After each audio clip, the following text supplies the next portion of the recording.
One more thing I wanted to mention before you actually get started is our YouTube channel. This channel is where you're going to want to go after you finish 30 Days of Python to learn specifically Django so you can build web applications.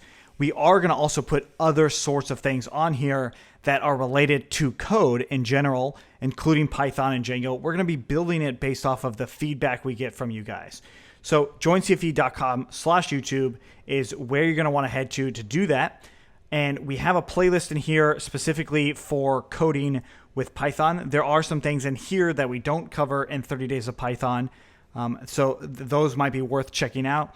And then a few other things, try Django 1.8. That's where you're going to want to start if you want to learn Django itself. And then if you want to learn AngularJS, you're going to want to go through the whole Try Django series. That is Try Django 1.8, 1.9, Advancing the Blog, and Blog API.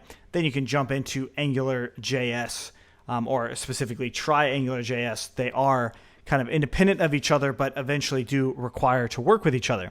So those are a couple things there. And then another thing I wanted to mention was if you go to joincfe.com/suggest, this is actually what's going to take you to our suggestion page that you can write suggestions for all sorts of projects, right? So any project or topic, if you have a suggestion, this is where you can do it. And we want to tell you this right off the bat because we want to make sure that it sticks with you. Now, it does require a free user account on joincfe.com or codingforentrepreneurs.com, basically. You do need a free account to at least add suggestions and upvote them and all that. But this is something that we want to have available for everybody because we build a lot of our content based off of the feedback that you guys get.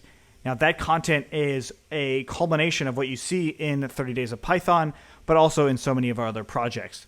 So that's some of the free stuff and the ways to interact with us.